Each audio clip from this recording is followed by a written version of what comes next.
Book 1 Meditations. From my grandfather Virus I learned good morals and the government of my temper. From the reputation and remembrance of my father, modesty and a manly character. From my mother, piety and beneficence, and abstinence, not only from evil deeds, but even from evil thoughts. And further, simplicity in my way of living, far removed from the habits of the rich. From my great-grandfather, not to have frequented public schools, and to have had good teachers at home, and to know that on such things a man should spend liberally. From my governor, to be neither of the green nor of the blue party at the games in the circus, nor a partisan either of the Parmilarias or the Scutarius at the gladiators' fights. From him too I learned endurance of labor, and to want little, and to work with my own hands, and not to meddle with other people's affairs, and not to be ready to listen to slander. From Diognetus, not to busy myself about trifling things, and not to give credit to what was said by miracle workers and jugglers about. MC to busy, incantations and the driving away of demons and such things, and not to breed quails for fighting, nor to give myself up passionately to such things, and to endure freedom of speech, and to have become intimate with philosophy, and to have been a hearer, first of Bacchius, then of Tandisus and Marcianus, and to have written dialogues in my youth, and to have desired a plank bed and skin, and whatever else of the kind belongs to the Grecian discipline. From Rusticus I received the impression that my character required improvement and discipline, and from him I learned not to be led astray to sophistic emulation, nor to writing on speculative matters, nor to delivering little hortatory orations, nor to showing myself off as a man who practices much discipline, or does benevolent acts in order to make a display, and to abstain from rhetoric and poetry and fine writing, and not to walk about in the house in my outdoor dress, nor to do other things of the kind, and to write my letters with simplicity, like the letter which Rusticus wrote from Sinuessa to my mother, and with respect to those who have offended me by words, or done me wrong, to be easily disposed to be pacified and reconciled, as soon as they have shown a readiness to be reconciled, and to read carefully, and not to be satisfied with the superficial understanding of a book, nor hastily to give my assent to those who talk over much, and I am indebted to him for being acquainted with the discourses of Epictetus, which he communicated to me out of his own collection. From Apollonius I learned freedom of will and undeviating steadiness of purpose, and to look to nothing else, not even for a moment, except to reason, and to be always the same, in sharp pains, on the occasion of the loss of a child, and in long illness, and to see clearly in a living example that the same man can be both most resolute and yielding, and not peevish in giving his instruction, and to have had before my eyes a man who clearly considered his experience and his skill in expounding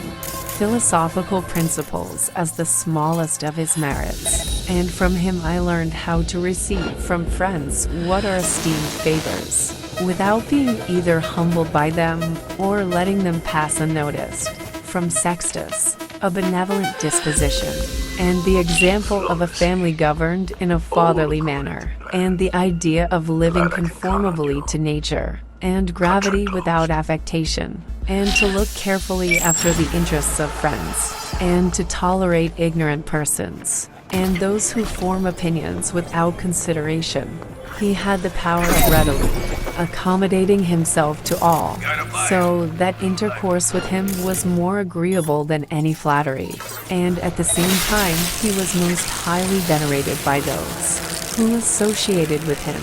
and he had the faculty both of discovering and ordering, in an intelligent and methodical way, the principles necessary for life, and he never showed anger or any other passion, but was entirely free from passion, and also most affectionate, and he could express approbation without noisy display, and he possessed much knowledge without ostentation. From Alexander the grammarian, to refrain from fault-finding, and not in a reproachful way to chide those who uttered any barbarous or solecistic or strange-sounding expression, but dexterously to introduce the very expression which ought to have been used, and in the way of answer of giving confirmation, or joining in an inquiry about the thing itself, not about the word, or by some other fit suggestion. From Fronto I learned to observe what envy, and duplicity, and hypocrisy are in a tyrant, and that generally those among us who are called patricians are rather deficient in paternal affection. From Alexander the Platonic,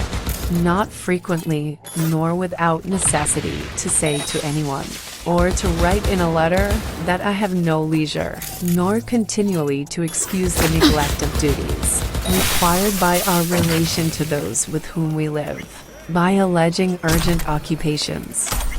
From Catullus, not to be indifferent when a friend finds fault, even if he should find fault without reason,